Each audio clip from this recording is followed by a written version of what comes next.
첫째 천사의 기별. 첫째 천사가 전하는 영원한 복음. 독자들은 이제 새 천사가 전하는 영원한 복음이 성경 전체의 복음이며 믿음으로 말미암는 의라는 사실을 알게 되었을 것이다. 이 새 천사의 기별은 세 단계로 전하고 있지만 서로 연결된 하나의 복음이다. 그가 큰 음성으로 이르되 하나님을 두려워하며 그에게 영광을 돌리라. 이는 그의 심판의 시간이 이르렀음이니 하늘과 땅과 바다와 물들의 근원을 만드신 이를 경배하라 하더라. 요한계시록 14장 7절. 첫째 천사가 전하는 영원한 복음을 세 부분으로 나누어 이해하면 다음과 같다. 하나님을 두려워하며 그에게 영광을 돌리라 는 말씀 안에는 영원한 복음이 들어있다. 죄인이 예수를 믿음으로 말미암아 죄로부터 구원을 받는 것이 하나님께 영광을 돌리는 것이다.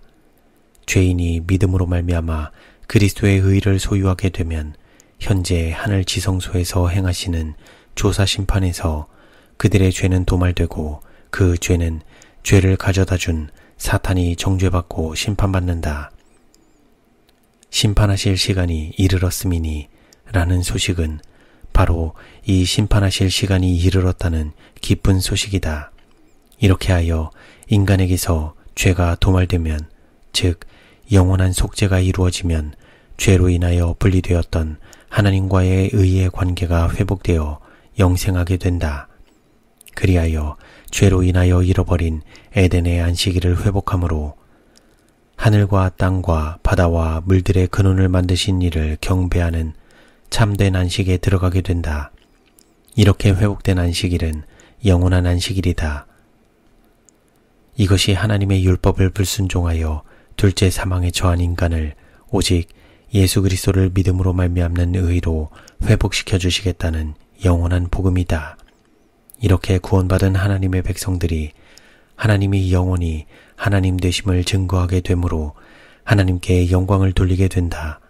그리하여 천국이 영원한 천국이 되게 한 안전장치가 된다. 하나님을 두려워하며. 앞의 말씀에서 하나님을 두려워하며 라는 그 두려움은 무서운 권세나 악, 자연재해 등에 대한 두려움과 같은 그런 두려움이 아니다. 이 두려움은 천지를 창조하신 하나님의 임재 앞에 선 인간의 두려움이다. 이 두려움은 창조주에 대한 믿음과 경외심을 말하는 것이다. 그러나 이 세상에는 하나님을 두려워하지 않는 사람들이 많이 있다. 그들은 세상을 창조하신 하나님을 알지 못한다. 그러므로 사람이 만든 우상에게 절하고 도움을 줄 수 없는 알지 못하는 신들을 섬기고 있다. 새 천사들은 이러한 사람들에게 창조주를 전해주어야 한다. 왜냐하면 천지를 짓지 아니한 신들은 땅 위에서 이 하늘 아래서 망할 것이기 때문이다. 창조주로부터 지음을 받은 피조물들은 마땅히 그분을 두려워하며 그에게 영광을 돌리는 것이 자연스러운 일이었다. 그러나 사탄은 이 영광을 가로채기 위하여 하늘에서 전쟁을 시도하였다. 이 전쟁은 하나님의 품성에 대한 오해와 하나님의 율법, 안식일에 대한 불신을 일으켜 하나님과의 믿음 관계를 깨어버리므로 인간을 하나님과 분리시켜 자신이 인간의 경배를 받고자 하였던 것이다. 이것은 창조주에 대한 무서운 도전이었다. 사탄은 이 정신을 가지고 천사들을 속였고 나아가서는 온 우주를 속이려 하였다. 그로 인하여 아담과 하와가 범죄하게 되었고 예수께서는 내가 너로 여자와 원수가 되게 하고 너의 후손도 여자의 후손과 원수가 되게 하리니 여자의 후손은 내 머리를 상하게 할 것이요 너는 그의 발꿈치를 상하게 할 것이니라. 창세기 3장 15절. 고 선언하신 후 범죄한 인간의 자리에 서시기 위하여 이 땅에 오셨다. 예수께서 오신 것은 인간이 잃어버린 하나님에 대한 믿음을 회복하여 에덴의 안식일을 회복시켜 하나님과 영원히 화목하게 하시려 함이었다. 인류의 구속사업은 온 우주가 하나님의 품성과 사탄의 품성이 무엇인지를 배우는 현장이 되었다. 하나님의 율법을 범한 결과로 이 세상에는 고통과 질병과 사망이 들어왔다. 그러나 범죄한 인간의 자리에 서신 예수께서는 아버지에 대한 믿음과 순종을 통하여 사탄이 공격한 율법을 온전히 회복하셨다. 그리하여 율법을 세우신 하나님의 능력과 사랑을 증거하심으로 이 세상과 우주의 창조주의 품성을 드러내셨다. 마태복음 9장 1절에서 8절에는 예수님께 고침받은 한 중풍병자의 이야기가 기록되어 있다. 이 중풍병자는 죄책감에 눌려 구원의 소망을 잃어가고 있었다. 그러나 절망 중에 있던 그는 예수의 소문을 듣고 남의 집 지붕을 뜯고 내려와 예수님을 만났다. 주께서는 그에게 내 죄사함을 받았느니라 고 하시며 일어나 내 침상을 가지고 집으로 가라 고 하셨다. 이 말씀을 믿은 그 중풍병자는 곧바로 일어나 걸어갔다.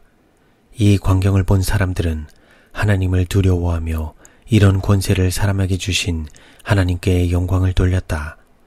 또한 예수께서 나인성 과부의 죽은 아들을 살려주심으로 모든 사람이 두려워하며 하나님께 영광을 돌려 가로되 큰 선지자가 우리 가운데 일어나셨다 하고 또 하나님께서 자기 백성을 돌아보셨다고 하였다.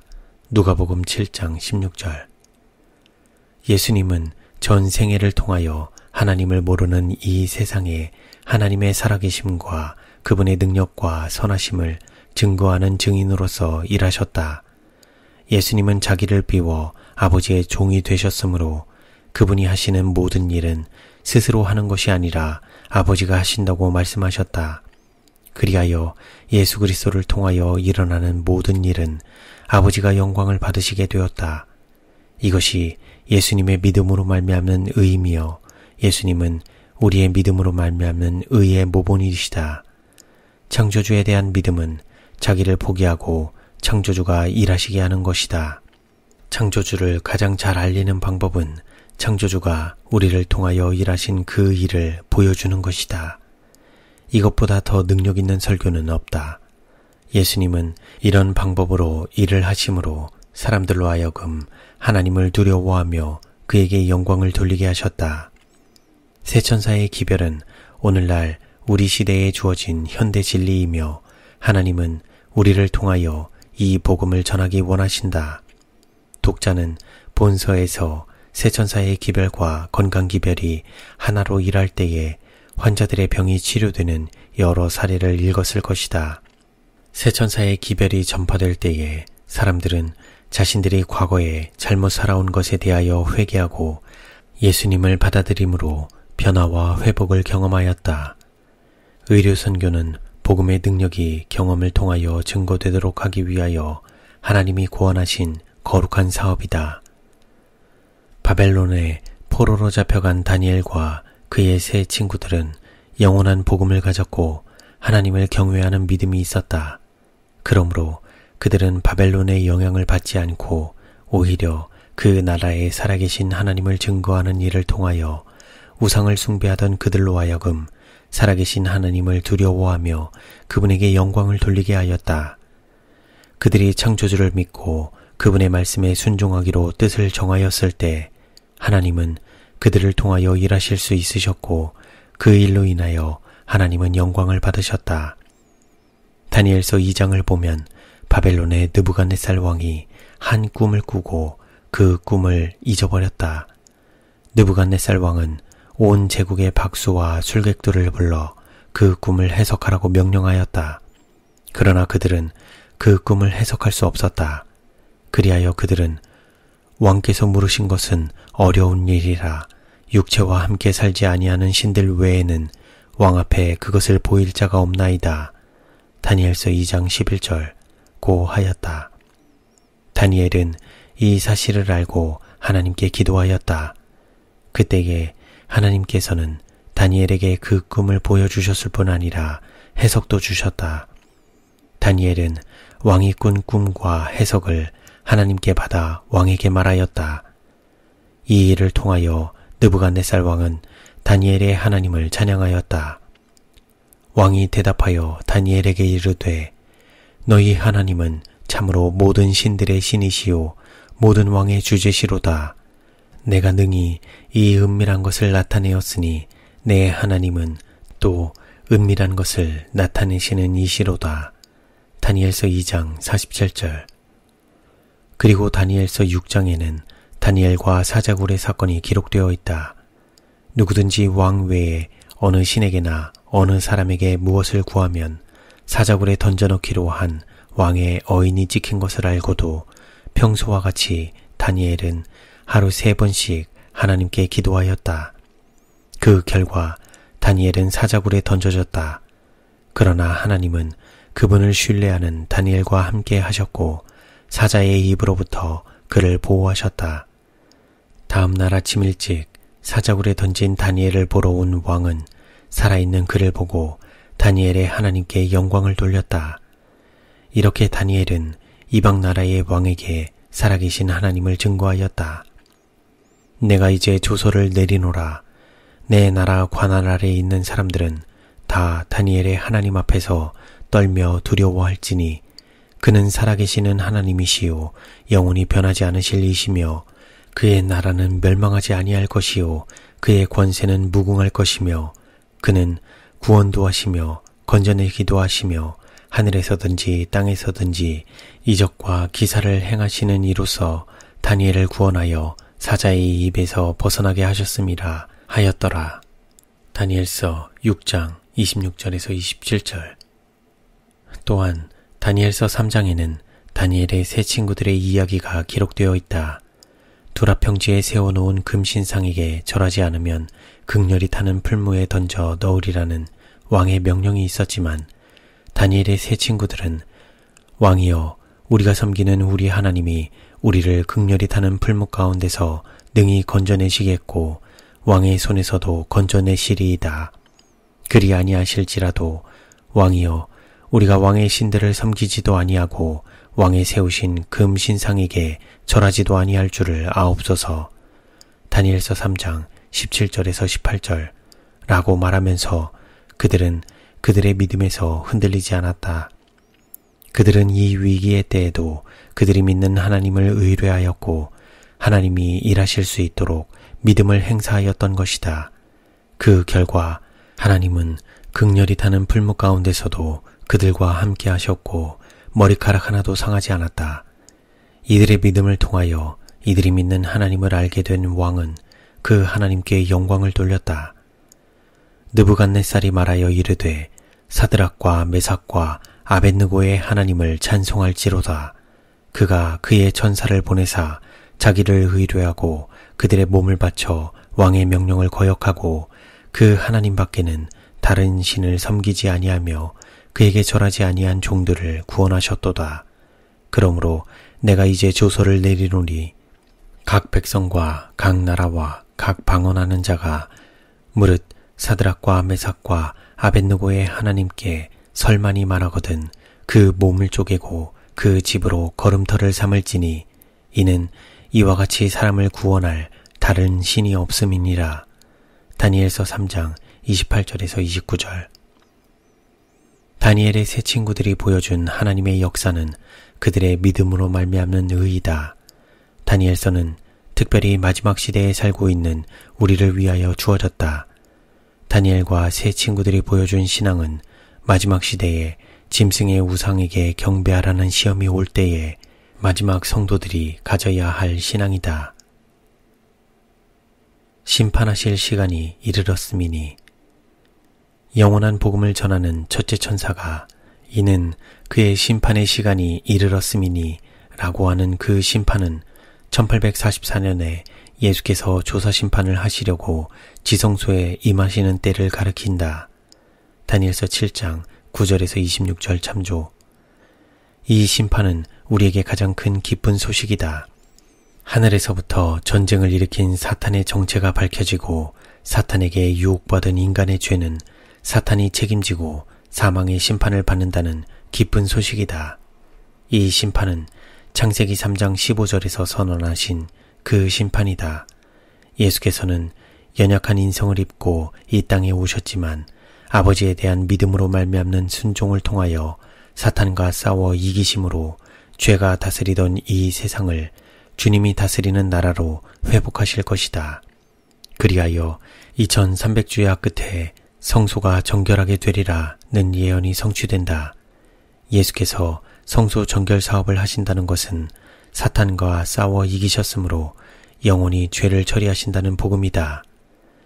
첫째 천사가 심판하실 시간이 이르렀음이니 라고 하는 이 복음은 의와 죄를 명확하게 분리하여 한 사람도 억울한 누명을 쓰거나 억울하게 멸망당하지 않도록 공의로운 심판을 할 때가 온다는 복음이다.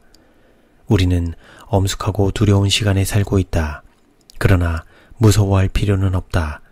이미 우리는 그 죄들을 다 회개하였고 예수 그리스도께서 우리의 죄값을 십자가에서 다 지불하시고 우리에게 그분의 의를 주셨기 때문이다. 지금 예수님은 우리를 위해 중보자로 서 계신다. 회개하고 용서받은 자들의 죄는 다 도말된다. 믿음으로 말미암는 의의 최종 결론은 공의로운 심판이다. 그러므로 영원한 복음을 전하는 첫째 천사가 심판하실 때가 이르렀다는 소식은 복음 중의 복음이요 인간에게 있어서 가장 큰 기쁜 소식이다. 창조주를 경배하라. 영원한 복음을 전하는 첫째 천사가 하늘과 땅과 바다와 물들의 근원을 만드신 이를 경배하라는 이 기별은 복음이다. 창조주를 경배하라는 이 기별은 창세기 2장 1절에서 3절에 안식일 예배를 회복하라는 기별이며 이 기별은 영원한 에덴의 안식일을 회복시켜 주시겠다는 약속이 포함되어 있는 영원한 복음이다. 이 안식일은 일주일 중 7째 날, 곧 오늘날 토요일이다. 이 안식일은 창조로부터 시작되었으며 창조주와 피조물이 존재하는 한 영원히 변치 않을 하나님과 인간관계에 존재할 믿음으로 말미암는 의의 표징이다. 너는 이스라엘 자손에게 말하여 이르기를 너희는 나의 안식일을 지키라. 이는 나와 너희 사이에 너희 대대의 표징이니 나는 너희를 거룩하게 하는 여호와인 줄 너희가 알게 함이라. 출애굽기 31장 13절. 첫째 천사가 전하는 기별, 곧 하나님께 영광, 심판의 때, 안식일 회복은 지성소에서 행하시는 그리스도의 마지막 중보 사역으로 완성된다. 사람의 몸과 마음은 안식을 통해 회복된다. 그러나 죄인에게는 이 안식이 없다. 이 안식은 오직 예수 그리스도 안에서만 얻을 수 있다.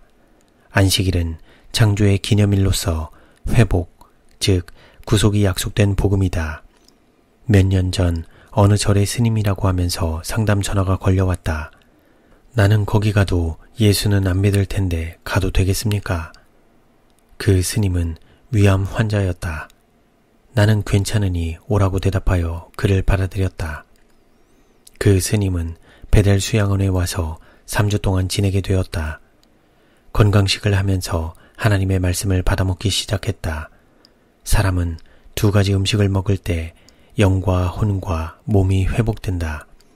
하루하루 소화력이 살아나고 마음이 열리면서 상당한 관심을 가지고 성경 공부를 시작했다. 토하고 먹지 못하던 환자가 3주쯤 지난 후에는 정상 식사를 할 수 있을 만큼 회복되었다. 절에서도 채식을 하는데 여기서 하는 채식과 무엇이 다릅니까? 스님이 궁금한 듯 물었다.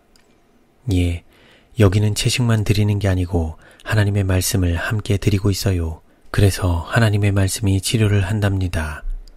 나의 대답에 그 스님은 조금은 의아해하면서도 상당히 긍정적인 태도를 보였다. 집으로 돌아가면서 그는 부처님 신보다 하나님 신이 더 높은 신입니다 하며 돌아갔다.